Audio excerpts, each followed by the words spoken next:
Good afternoon. Good afternoon. Okay, a couple of things at the top, and then we'll get right to it. I want to go ahead and formally announce the Secretary's travel this week. He'll travel to Europe and to the Middle East from the 21st of October. That's tomorrow until the 25th. While traveling throughout the region, Secretary Kerry will also consult with key partners and allies on global issues, to include, of course, the Middle East violence that we're seeing, and security challenges, the ongoing crisis in Syria, combating and continuing to the campaign against ISIL, and of course, events in Ukraine.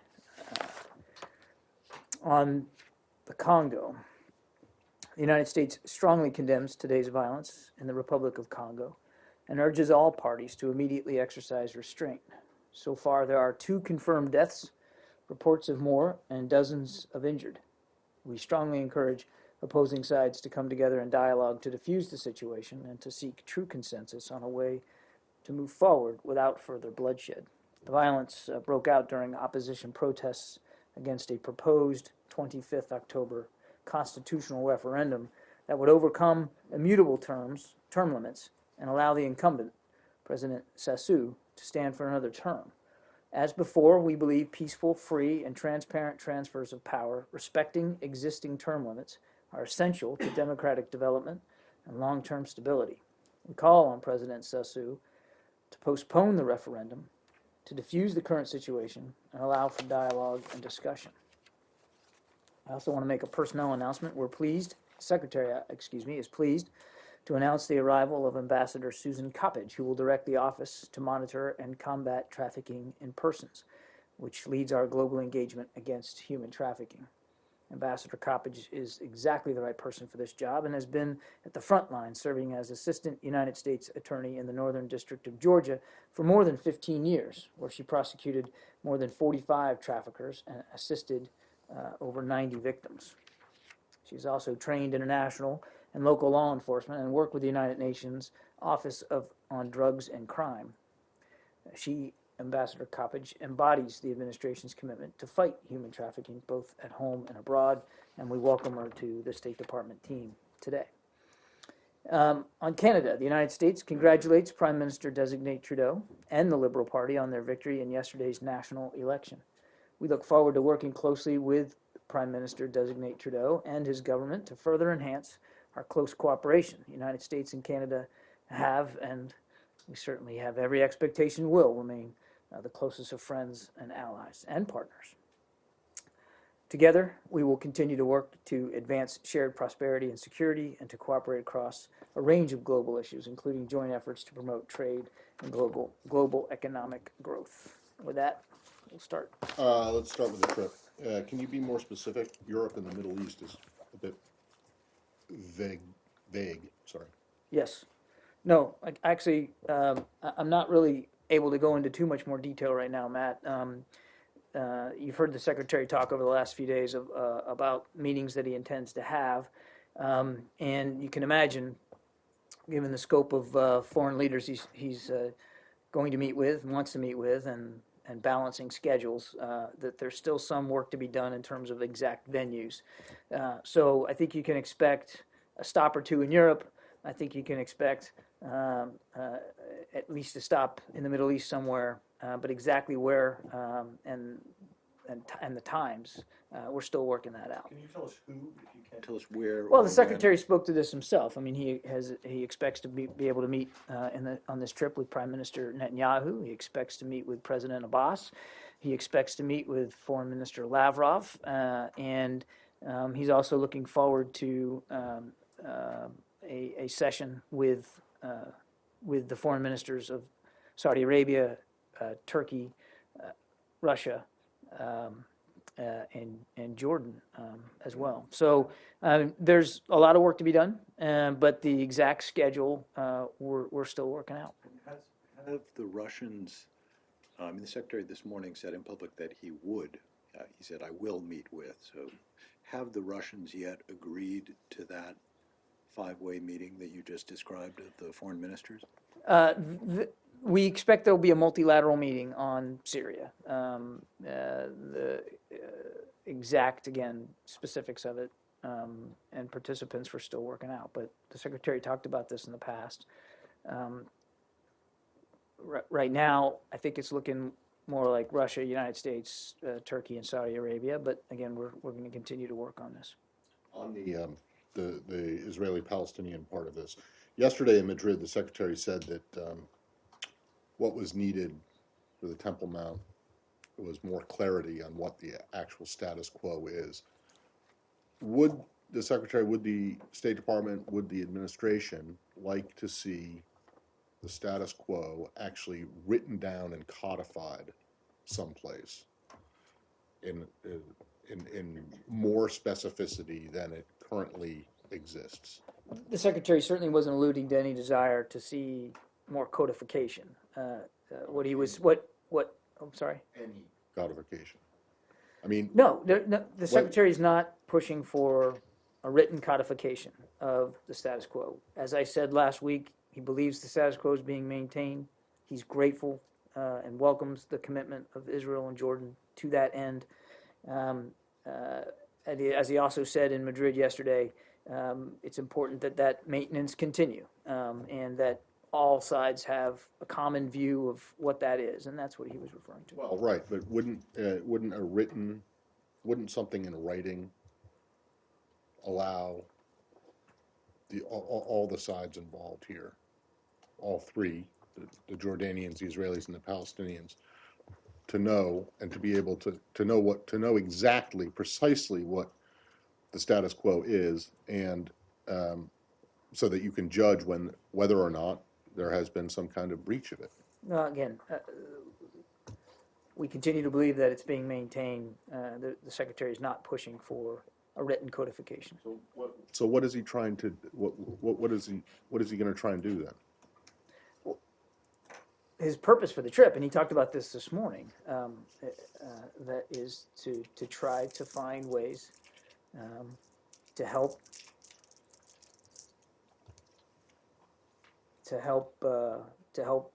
cease the violence, to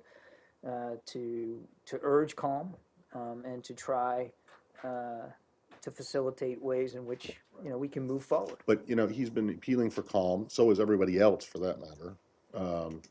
UN Secretary General was in Jerusalem today, saying the same thing. Right. So when you say he wants to find ways to end the violence and restore whatever a calm existed prior to this latest eruption of violence, what kind of ways are there?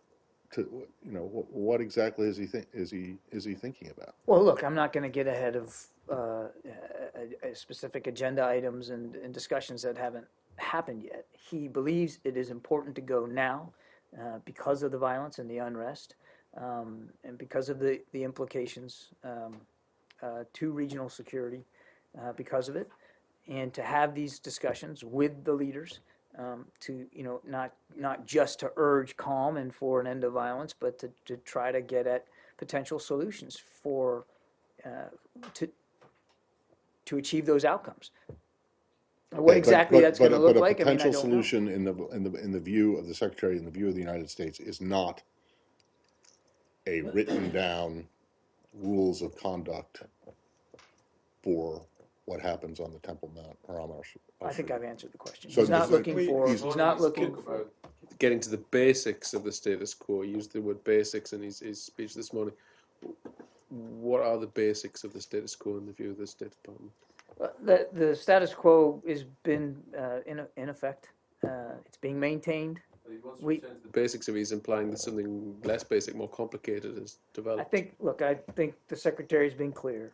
It's being maintained. We welcome the commitment to its maintenance, and all he wants to do is make sure that maintenance continues. Well, look, yesterday Mark said that it would be useful or helpful if Palestinian President Abbas were to make a call for, de-escalating tensions and no violence, or words to that effect. Is there anything that the Secretary believes that Prime Minister Netanyahu can do to try to de-escalate tensions? I think I'd go back to what I've said before and what the Secretary said himself numerous times on the trip we just returned from, which is that he wants to see all sides take appropriate action to reduce the violence, to restore calm, and to hopefully be able to be in a position where we can start to move forward on the two-state solution. One more on this.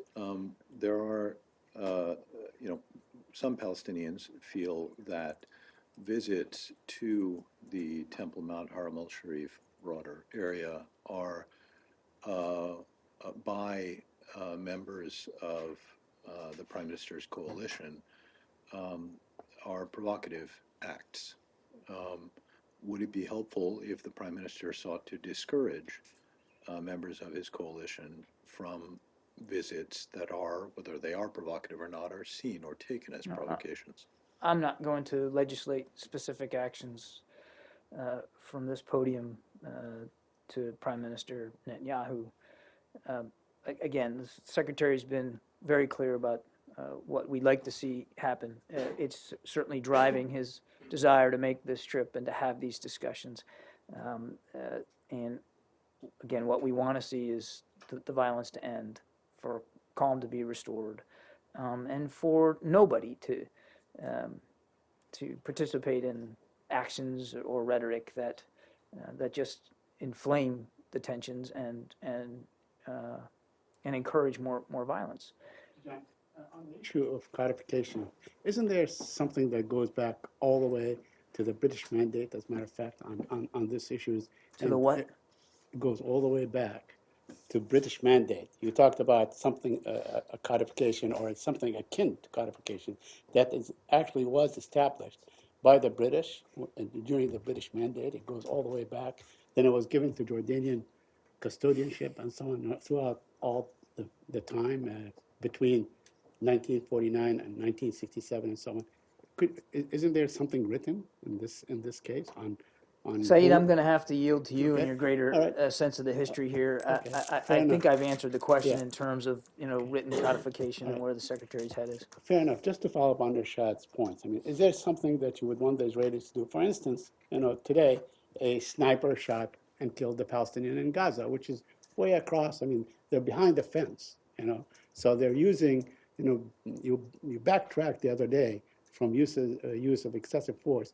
But I would say, or would you call that excessive force, that shooting across the fence and so on, where people are not even threatening Israeli soldiers? Look, I can appreciate your desire to have me characterize every single act, and I won't do that. I can also appreciate the desire, to have me, dictate policy here from the podium on this, and I'm simply not going to do that. We've been exceedingly clear, and the Secretary has said numerous times what we want to see happen here, and I think I'm going to leave it at that. There are a couple of elements, John. I mean, on the one hand, we have the Palestinian Authority that exercises no authority whatsoever in Jerusalem. The Israelis do. And on the other hand, you are not, you're saying that Israel has a right to defend itself, which is fair enough, but this is occupied territory. I mean, what is the status of these people in Jerusalem? What is the status of Palestinians in occupied East Jerusalem and the West Bank, and who should protect them? I mean, there are calls for, let's say, the international community to provide some sort of protection for the Palestinian civilians. Look, I can appreciate the concern about the violence going on right now. And we want to see that violence end. We want to see calm restored. I am not going to dictate from here individual policy solutions here. Getting at solutions, getting at ways in which people can live their lives, and the deliberate taking of innocent life isn't something that people are waking up and being worried about, is really what the Secretary is after here. And it's why he believes making this trip this week is so important. My last question on this, is it your understanding or is it your analysis or conclusion that this violence that is being carried out by young Palestinians is not directed, is it your understanding that it is not directed by any of the political groups there, that it is spontaneous or lone wolf kind of attacks and efforts? I'm not making any judgments about direction here. And I think each individual case will need, you need to examine each one in its own. What we're saying is the deliberate taking of innocent life is absolutely unacceptable. And it's that violence that we want to see end, and the calm restored, and an opportunity to finally begin to move forward on a two-state solution. But what's motivating each individual act is for the participants to know. What we're saying is, again, there's no excuse for the deliberate, intentional taking of innocent life. Okay? Yes. On the visit of the Pakistani Prime Minister Nawaz Wait, Sharif. hold on. I gotta know all this. So on Sunday, we were in Paris, weren't we? Was it Sunday? I think that was The Madrid. UNESCO. When were we at UNESCO? You might be right. It was Sunday lunch, and then we went to Madrid. Breakfast in Milan, lunch in Paris, dinner in Madrid, right? That was That was Sunday. Sunday. Okay. The secretary, when he made his remarks at the UNESCO luncheon, talked about the importance of the U.S. being reelected to the executive board. He didn't, if I recall correctly, talk about the vote that the board is having today about this resolution that would declare the Western Wall a Muslim holy site. Right. One, why didn't he mention that in his speech? And two, regardless of whether he mentioned it or not, what is the U.S. position on that? I presume you were going to vote against. We strongly oppose this resolution. First of all, to your answer, I don't know that it had been proffered by then. I don't know exactly when it was put forward, but I would just point you to the Director General's statement from this morning. So her first comments were this morning, which I think would lead one to believe it wasn't until very recently that this thing was put forward. But in any event, we strongly oppose this resolution and any such use of international fora, such as UNESCO, to inflame tension in the region and alter the status quo at the holy sites. And we welcome the Director General's statement deploring these proposals and underscoring the shared religious, cultural value of Jerusalem's holy sites. And again, calling for member states to seek a constructive path forward. Okay. And there are those two words again, status quo. So why wouldn't it be smart or helpful for the status quo to actually be written down and codified? Matt, I mean, if you're saying the suggestion has been that the these visits by Israelis have somehow affected the status quo. Now, here is something that is Palestinian backed that you say would alter the status quo. So, I mean, I think the problem is that this is a situation that appears, as the Secretary said, to demand clarity. And what we have now is no clarity, just a vague outline of what people think might be the status quo is. And I just don't understand why it wouldn't be a good idea, or why the U.S. doesn't think it would be a good idea, as a neutral party in this, for there to be some kind of a written document that everyone can refer back to when something happens. Well, I don't think it's for the United States to dictate to. And as I said earlier, the Secretary doesn't believe that written codification is necessary. Very quickly today there was a statement by Israeli Defense Minister Moshe Yaalon. He's calling for the expansion of settlements in East Jerusalem, the West Bank, and even the Golan Heights, which is like an overreach, it seems to me. Do you have any reaction or comment on that? I haven't seen the defense minister's comment, Said, but our position on settlements has obviously not changed and is well known. We find them to be illegitimate. Yes. So the Pentagon has just confirmed that they've signed the deconfliction agreement, or at least they've agreed a memorandum. I'm not sure exactly the form of words with Moscow on the flights in Syria. We'll go to them for the details of that. But does this, in parallel to this, Secretary Kerry's been pushing his colleague Mr. Lavrov on the political side of things.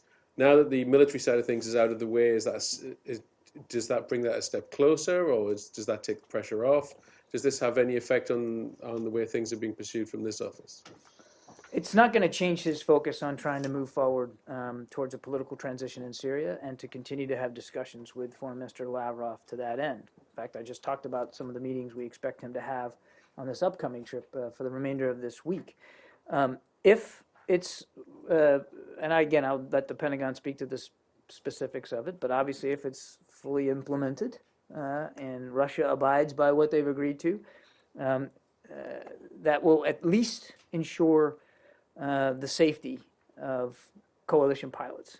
And that's really what this is designed to do. It's not a treaty of cooperation or anything like that. In fact, I think the Pentagon was crystal clear what it doesn't do. It doesn't connote cooperation or coordination or joint targeting. It simply is designed to keep coalition pilots safe in the air and to ensure safe and professional conduct by That's all. how it's designed. But you can see And if it's fully implemented, that's certainly helpful to that end. Yeah. But is it going to eventually, is it the breakthrough in terms of getting to a political transition in Syria? No, it's not. It could be and a nothing's going to breakthrough if Moscow takes it as a de facto green light to continue on the military front as the way they're doing.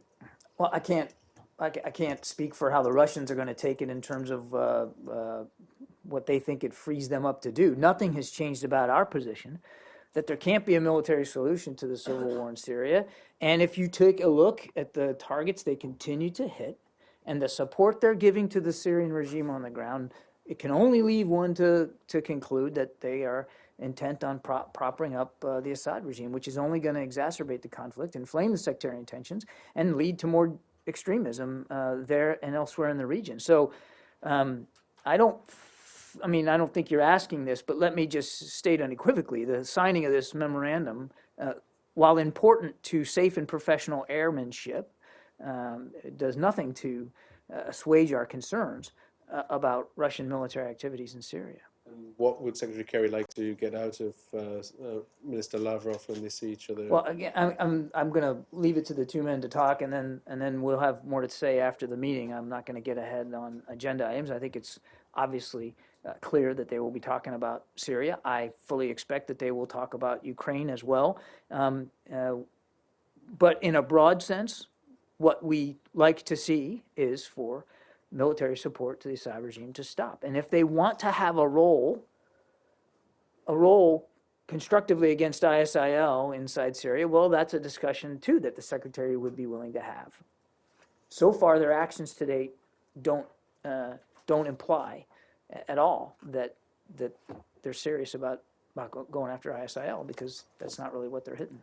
You would agree that you would say that the signing of this memorandum of understanding is an important step, a necessary step?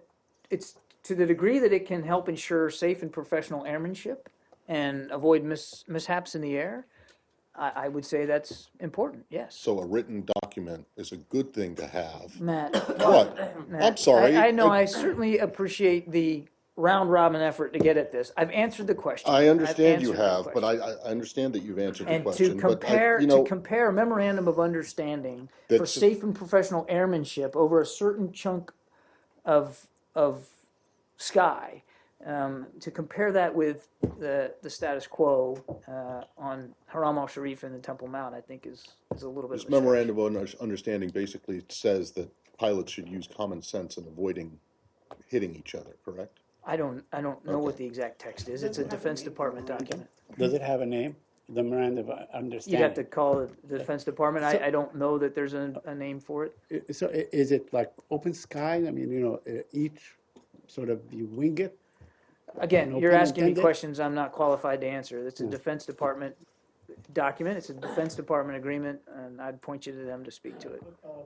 Today, the Turkish government said that they are fine with Assad staying on for a period of 6 months transition, and they said that they have basically reached agreement with you on this issue. Is that a fair statement. I by would the just tell you, Turks. say that nothing's changed about our view that Assad's lost legitimacy, and that what we need is a transition to a government that is responsive to the needs of the Syrian people, that does not include Bashar al-Assad. And as the secretary has said repeatedly, whether he goes on day one, month one, or whatever it is, it's important that a government, an inclusive government, a participatory government, gets in place so that the needs of the Syrian people can be met, and Syria can be whole and unified and pluralistic. And how that happens, the modalities of it, that's what the secretary is working on so hard. That's one of the reasons why we're going on this trip in particular. It's why he's had so many meetings in the past to try to work out what that transition would look like. And I can tell you that those modalities have not been set yet. So there is no draft plan? Huh? There is no draft plan at all? The Turkish officials said that you reached a transitional draft plan on this issue. So I'm you- not going to talk about diplomatic conversations. What I can tell you is the modalities of the political transition have not been established. And that's one of the reasons why, because he's continuing to work at this, that the secretary is making this trip this week. There's a lot of work left to be done. Yes. Just a couple of questions on Iraq. The Prime Minister of the Kurdish region has been in Iran for the past few days.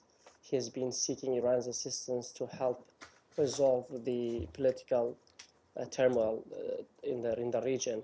Some commentators in the region have called this possible because of the lack of an effective U.S. role there. There's a void the Iranians are filling.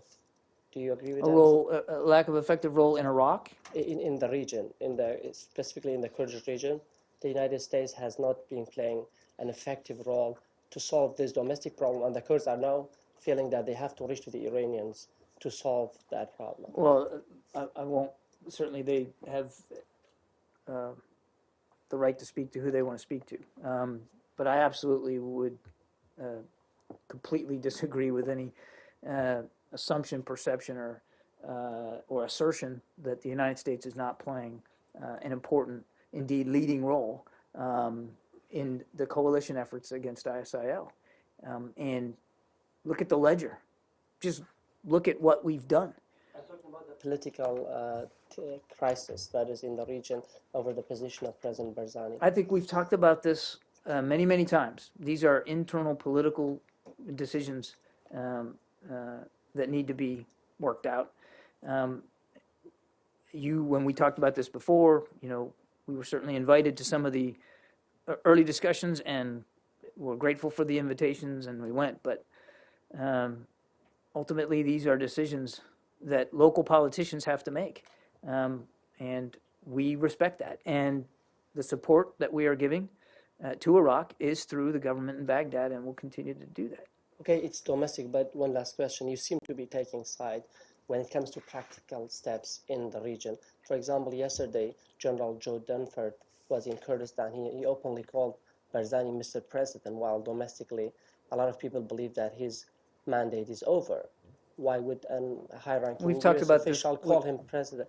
Do you see him as the legitimate leader of the region? We have talked about this before, that while these... Can you answer that again now? Do you see him Well, as the if you've legitimate got the answer, I'd be happy to, but you got to stop interrupting. Sure. Me, okay?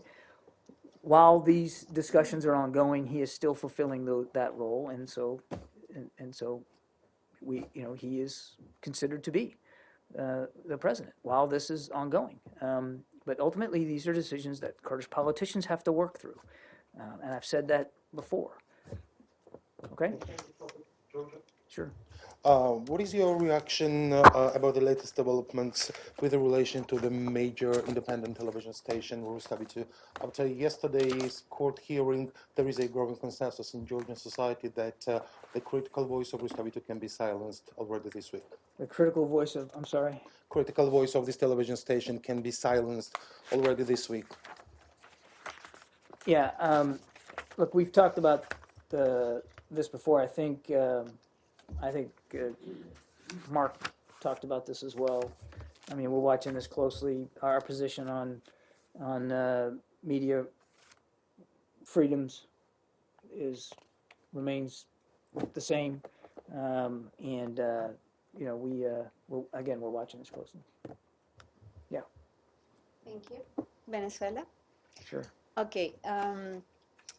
The Venezuelan government refused any involvement of the OIS, the Organization of American States, in the coming parliamentary elections. Are you surprised about that? And my second one is the Venezuelan government urged for a legal process against the Venezuelan businessman Lorenzo Fernandez, because Lorenzo Mendoza, sorry, because he said something like he spoke about the need of adjustment package from the IMF for Venezuela. And your first question again was? Is that Venezuela refused any involvement of the OIS, the Organization of American States, on the coming elections, the parliamentary elections. Okay. So are you surprised? Well, you're going to have to let me take the questions for you because I haven't seen either of those reports, and I'd hate to speculate from up here absent much context on this. Because I think the U.S. called for the OIS participation in the Venezuelan elections. Right, but I haven't seen these reports that you're talking about. So rather than confirm them from here with a reaction that's just off the cuff, please allow me to take the question and we'll get back to you. Okay? Okay, thank you. On Canada, do you have any concern?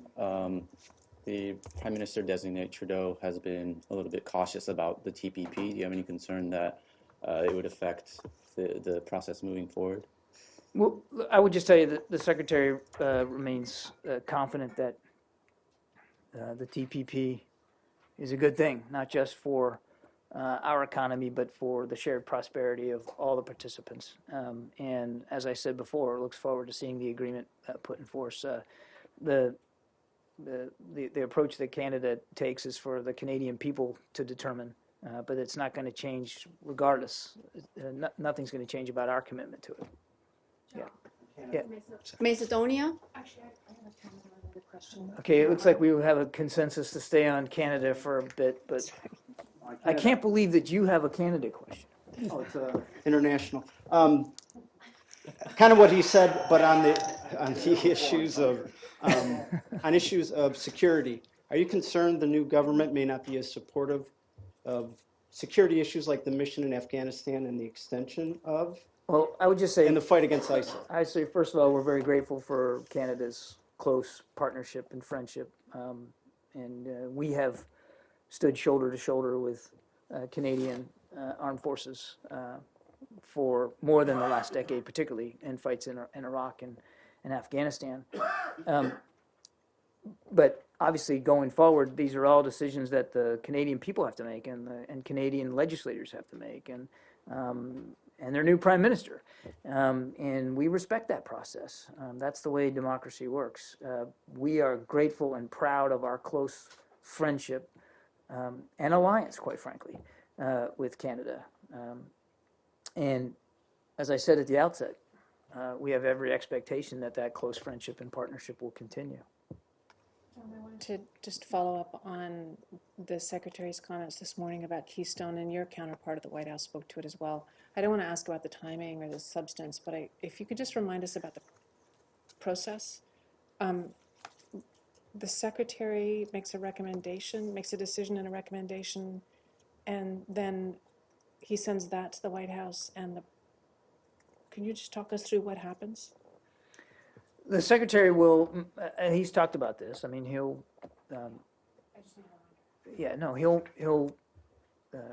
make a decision, and obviously the president, as he does on all such major issues, will certainly have the opportunity to make a judgment as well. But as the Secretary said this morning, he's still working through that process. There aren't any other steps, so there's no sort of interagency review after this. We're sort of nearing the end. It's the Secretary's going to make a decision. He's going to send it to the White House. Yes. It's that simple. Okay. That's all I needed. I Thanks. believe you're supposed to pronounce it process when talking about things Canadian. Yeah, But we won't know I the decision when he hands it over, right? appreciate that. That's not something you'll make public. It will only be made public once the president makes a decision. At some point, clearly, the decision will be made public. It'll be made public at the appropriate time. I'm not at liberty to explain exactly when that's going to be. The secretary's not going to make an announcement about what he's recommending, is what Justin's asking. I don't have the modalities of exactly how it's going to be made public, but clearly we have a responsibility to do so, and we'll do it in the appropriate time and way. Okay. Yeah. Macedonia, Sure. if I may. Do you have anything on the political crisis in Macedonia, specifically the U.S. ambassador to Macedonia, J.C. Bailey, encouraged to support the public prosecutor's work and praised the progress made in moving the country forward. Could you please elaborate on the U.S. policy regarding how to deepen the the solution to solve the political crisis in Macedonia? Thank you. Here's what I'd say about that. We encourage Macedonia's leaders to build on the progress that they've already made in implementing the July 15th political agreement, which represents the best way forward out of the crisis and onto a path to credible elections in April of next year, 2016. The parties have now missed a key deadline to agree on serious issues related to government formation, whistleblower protection, and privacy protections. Macedonia's leaders took an important step last month in establishing a special prosecutor who must now be given the resources and the staff that she has determined she needs to fulfill her mandate. The political parties should not seek to influence or constrain that work. We hope that as working groups continue their talks, all sides will put the interests of the country first, reaffirming their commitment to Macedonia's Euro-Atlantic integration. Okay? Yep. On Pakistan, the Pakistani Prime Minister Nawaz Sharif is coming to the town today. Is Secretary planning to meet him, and what the issues would be if he meets? He, first of all, we welcome him to the United States, obviously, we believe the meeting will be an opportunity to advance the goal of deepening our bilateral partnership. The Secretary is expecting to meet with the Prime Minister tomorrow, and I'm sure we'll have a readout of that when it's over. Yep. Okay. I just want to go back to one. Don't worry, it's easy. I think it's easy. Got to go back to Israel. No, look, don't look so suspicious. I don't believe in easy or hard questions. They're all. I think there were a couple of reports this morning citing Palestinian officials as saying that the Secretary would like to see unarmed Palestinian observers or police or something up on the Temple Mount Haram al Sharif. Can you knock that down? Yeah, there's no truth to that. All right. Thank you. Yesterday, he made a claim yesterday about the State Department having had 4 billion cyber attacks on it and having foiled close to 100%. He said he would give me the percentage. Did you get that answer? No, I didn't. As I've been led to believe, it's greater than 99% of them have been thwarted. I don't have. As I pointed out yesterday, 99%, 4 billion. That leaves 2 million. Yeah, I don't have. Leaves 4 million, but he thought it was 99.5. You guys are better at math than I am. I don't have an exact figure for you. Attacks? That's what he said. But they're Not million? attacks, really. Billion? I mean, B like baby. they're probes. They're not all So if you throw attacks in the 95%, sense that we then all that's think a they lot are. less. 4 billion since when? 4 billion over what? Sorry. Look at that face. Thank you, Arshad. But I wanted the answer. Okay, successfully defeating almost 100%. I don't know exact percentage of the 4 billion attempted intrusions. Million. I'll do it again. Everybody just stop. Take a breath. Take a breath. Now, if you be quiet, then you can hear the enunciation. Defeating nearly 100% of the 4 billion, with a B, attempted intrusions that we experience each year. Each year. Now, since Carl when? Sagan, I don't know. Yes. All right, thanks, everybody. It's been a little slice of heaven today.